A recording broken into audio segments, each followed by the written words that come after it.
हेडलाईन्सचे प्रस्तुत करता Shivsamarth multi-state cooperative credit society. वेग वाढवा बचतीचा, हाच मार्ग आहे प्रगतीचा।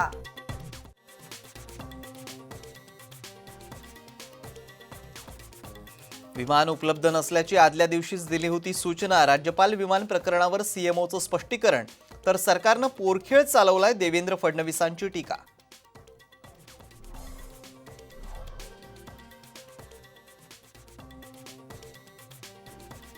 शरद पवारांनी मराठा आरक्षणात लक्ष घालावं, अन्यथा मराठा समाजाचा उद्रेक होईल। पवार भेटीनंतर खासदार उदयनराजेंचं वक्तव्य।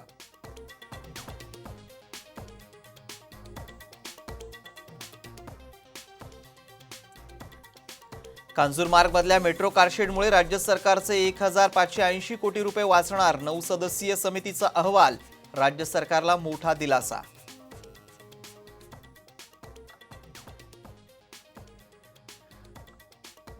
नाशिकमध्ये पुन्हा स्टॅम्प घोटाळा, देवळात 5000चा बनावट मुद्रांक सापडला। देवळा पोलीस ठाण्यात गुन्हा दाखल।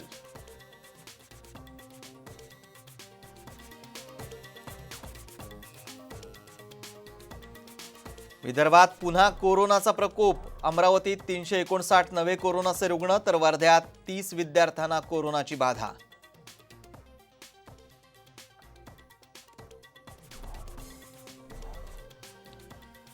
सरपंच झाल्यावर मृत्यू होतो ही अंधश्रद्धा धुडकावून साताऱ्याच्या शीतल राजापुरे झाल्या सरपंच। शीतल यांच्या धाडसाचं सर्वत्र कौतुक।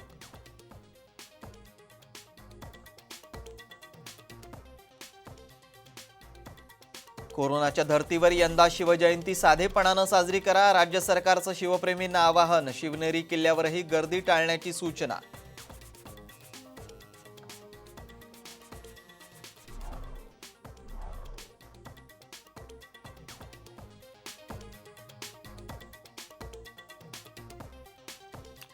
नमस्कार, मी मयुरेश कडू आणि तुम्ही पाहताय सरकारनामा 360 बुलेटिनच्या सुरुवातीला आजच्या दिवसातली मोठी बातमी।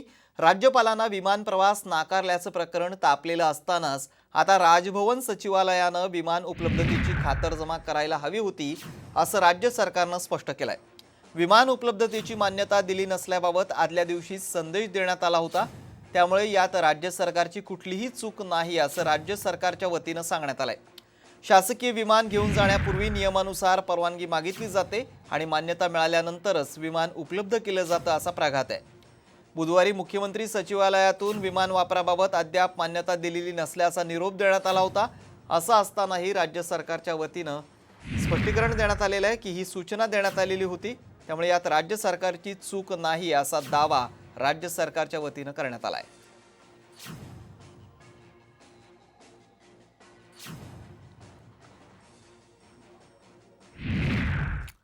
देहरादूनला निघालेल्या राज्यपालांना राज्य सरकारनं सरकारी विमान नाकारल्यानं सत्ताधारी विरुद्ध विरोधक असा वाद पेटलाय। या निमित्तानं राज्यपाल विरुद्ध राज्य सरकार या जुन्याच वादाचा नवा अंक सुरू झालाय।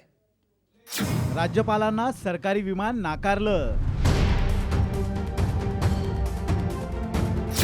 15 मिनिटं राज्यपालांनी केली उड्डाणाची प्रतीक्षा। सरकारी आदेशानं राज्यपालांचं विमान जमिनीवर। राज्यपाल विरुद्ध राज्य सरकार या जुन्या वादाचा नवा अंक सुरू झालाय। एका कार्यक्रमासाठी मसुरीला निघालेल्या राज्यपालांना सरकारी विमान राज्य सरकारनं नाकारलं, त्यामुळे विरोधकांनी मोठा गहजब केलाय। हा सगळा प्रकार जो ऐकण्यात आला तो अत्यंत दुर्दैवी आहे।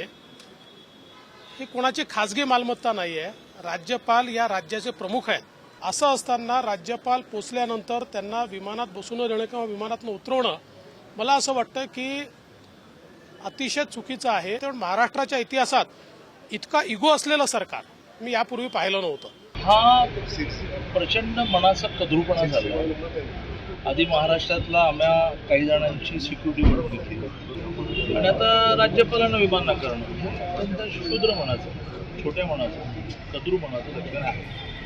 राज्यपाल भगतसिंग कोश्यारी मसुरीच्या IAS प्रशिक्षण अकादमीत अधिकारी प्रशिक्षणाच्या समारोप कार्यक्रमासाठी निघाले होते। मात्र राज्यपाल विमानात बसल्यानंतर त्यांना उड्डाणाची परवानगी नसल्याचं सांगण्यात आलं। त्यानंतर राज्यपाल स्पाइस जेटच्या विमानानं देहरादूनला रवाना झाले। विरोधकांच्या दाव्यानुसार या पूर्वनियोजित कार्यक्रमासाठी राज्यपाल कार्यालयानं 15 दिवसांपूर्वीच नोंदणी केली होती. तर सरकारी दाव्यानुसार राज्यपाल कार्यालयाला बुधवारी संध्याकाळी म्हणजे 1 दिवस अगोदरच उड्डाणाला परवानगी नसल्याचं कळवण्यात आलं होतं. आप 15 मिनट फ्लाइट में आपको बैठना पड़ा तो आपको लगता है कि ये ठीक नहीं हुआ, अपमान हुआ. लेकिन अगर कैबिनेट ने एक प्रस्ताव भेजा है सहमति से, वो आप रोक कर रखते हैं, वो भी कैबिनेट का अपमान है. लेकिन ये बात छोड़नी चाहिए, राज्यपाल जी का सम्मान रहना चाहिए, ये हमारा भूमिका है. मला तर अजूनही वाटते का बाबा ते भाजपचे प्रवक्ते म्हणूनच तिथं बसले आहे का, आणि त्याच्यामुळं खरं तर राज्यपालांच्या इतक्या चांगली प्रतिमा म्हणजे पद इतकं महत्त्वाचं मोठं पद आहे, त्याच्यामुळं त्या पदाची गरिमा खरं तर चाललेली आहे. सध्या बरंच असं वाटतं का ते राज्यपाल वाटतच नाही. कोणी लहान लोकांना कोणाला विचारलं तर असं म्हणतात ते राज्यपाल नाही आहे, तिथं भाजपाचे नेतेच बसले आहे किंवा तसेच वागतात ते, म्हणून कदाचित झालं असेल. यापूर्वीही महाविकास आघाडीच्या सत्ता स्थापनेच्या वेळी तसंच मुख्यमंत्री उद्धव ठाकरेंच्या विधान परिषदेवरील नियुक्तीच्या वेळीही राज्यपालांनी अडवणूक केल्याचा आरोप महाविकास आघाडीच्या वतीनं करण्यात आला होता. शिवाय सध्या विधान परिषदेवरील राज्यपाल नियुक्त 12 सदस्यांच्या नियुक्तीच्या सरकारच्या प्रस्तावावर राज्यपालांनी अद्याप निर्णय घेतला नाही. त्यामुळे राज्यपाल विरुद्ध राज्य सरकार हा संघर्ष सुरूच असल्याचं चित्र आहे. त्यात आता या आणखी एका वादाची भर पडली आहे.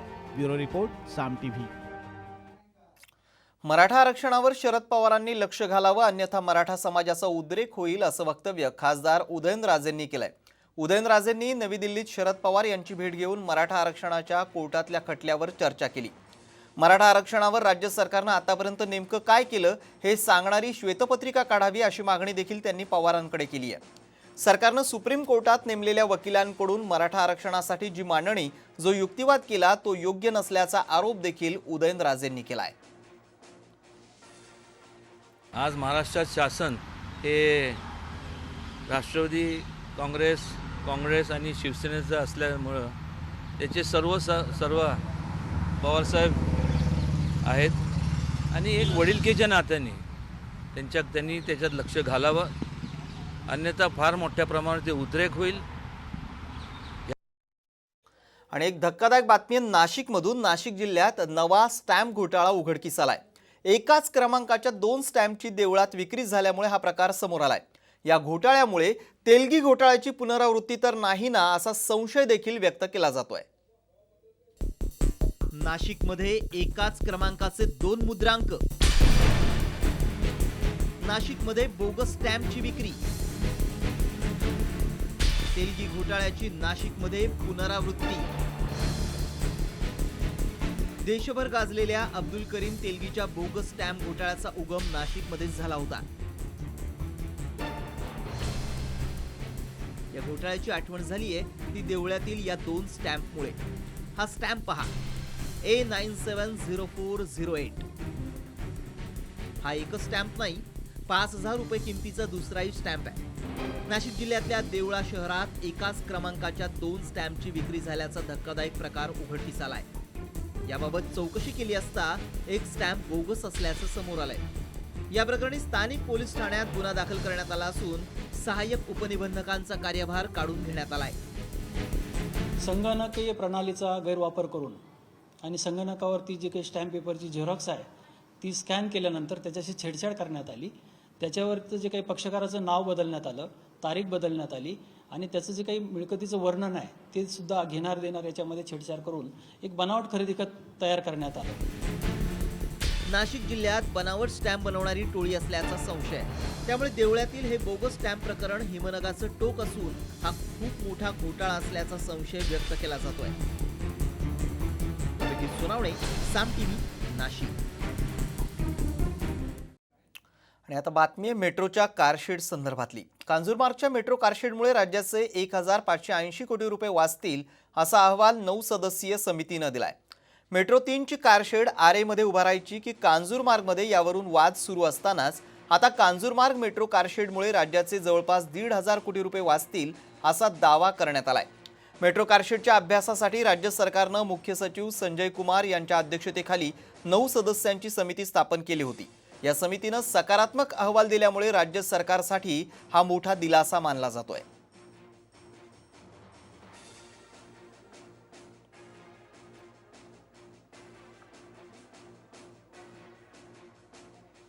आता एक वेगळी बातमी, सरपंच झाला की तो मरतो अशी अंधश्रद्धा साताऱ्यातल्या राजापुरी गावात आहे। ही अंधश्रद्धा मोडून काढण्यासाठी शीतल राजापुरे नावाची मर्दानी रणांगणात उतरली आहे।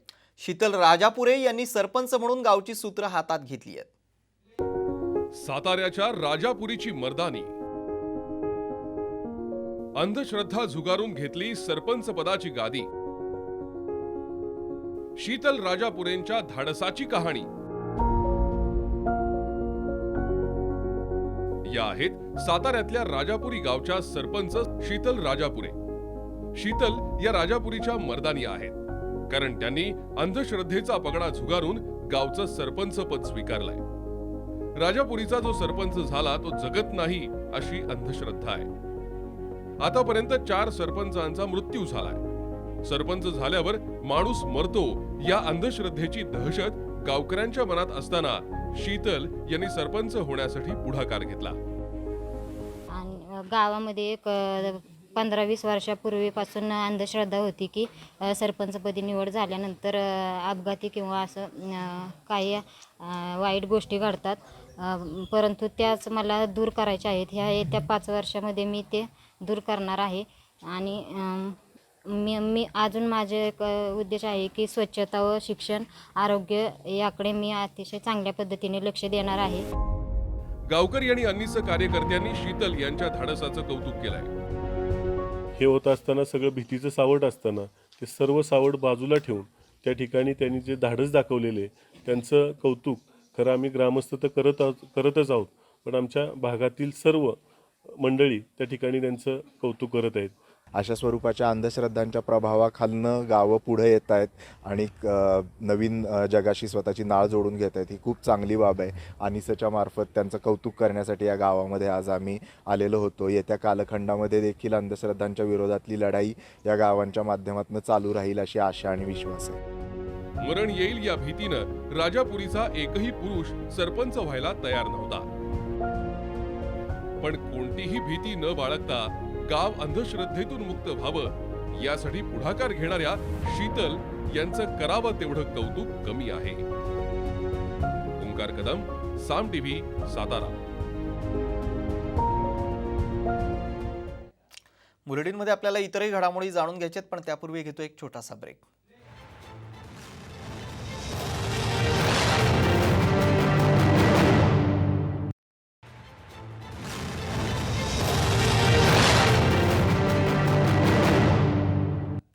ब्रेकनंतर आपलं पुन्हा एकदा स्वागत। यंदाची शिवजयंती साधेपणानं साजरी करा असं आवाहन राज्य सरकारच्या वतीनं करण्यात आलंय। शिवजयंतीच्या निमित्तानं शिवनेरी किल्ल्यावर एकत्र येऊ नका असं देखील राज्य सरकारनं म्हटलंय। तसंच कोणतेही सांस्कृतिक कार्यक्रम न करता साधेपणानं शिवजयंती साजरी करावी अशा सूचना राज्य सरकारच्या वतीनं देण्यात आल्या आहेत। कोरोनाच्या पार्श्वभूमीवर राज्य सरकारकडून हा निर्णय घेण्यात आलाय।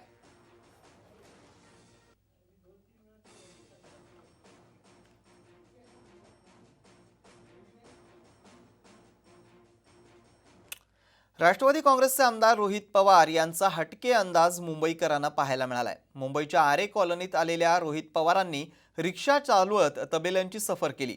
शिवाय आरे कॉलनीत क्रिकेट आणि व्हॉलीबॉलचा देखील त्यांनी आनंद लुटला। याशिवाय परिसरात त्यांनी वृक्षारोपण देखील केलं। क्रिकेट आणि व्हॉलीबॉलमुळेच आपण घडलो अशी उत्स्फूर्त प्रतिक्रिया त्यांनी यावेळी दिली।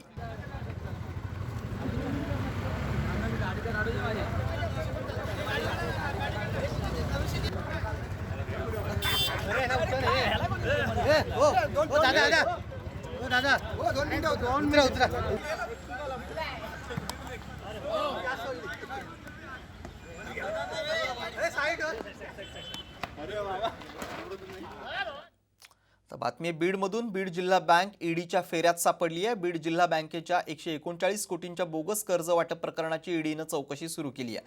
अस्तित्वात नसलेल्या संस्था आणि व्यक्तींना बोगस कर्ज वाटप करण्यात आलं होतं। बीड जिल्हा बँकेत 125 कर्ज प्रकरणात 2000 लोकांवर गुन्हे दाखल करण्यात आलेत। या प्रकरणाची आता ईडी चौकशी सुरू करण्यात आल्यानं बँकेचे तत्कालीन संचालक, बँकेचे अधिकारी आणि संशयितांचे धाबे दणाणलेत.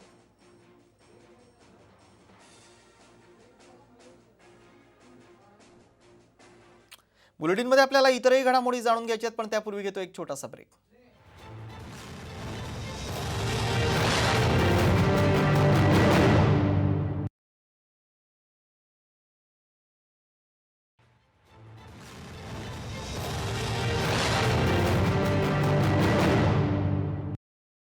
आता बातमी आहे मुंबईमधून. मुंबईचा पारा कधी कमी आणि कधी जास्त होईल याचा काही नेम नाही. घटकेत थंडी तर घटकेत अंगाची लाहीलाही करणारी उष्णता असा अनुभव सध्या मुंबईकर घेत आहेत. या बदलत्या वातावरणाचा मुंबईकरांच्या आरोग्यावर मात्र परिणाम जाणवू लागलाय.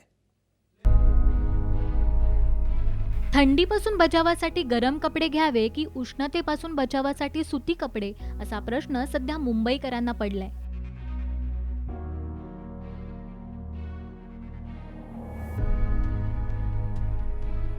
कारण गेल्या काही दिवसात मुंबईच्या तापमानात घटकेत उष्णता तर घटकेत थंडी जाणवू लागली.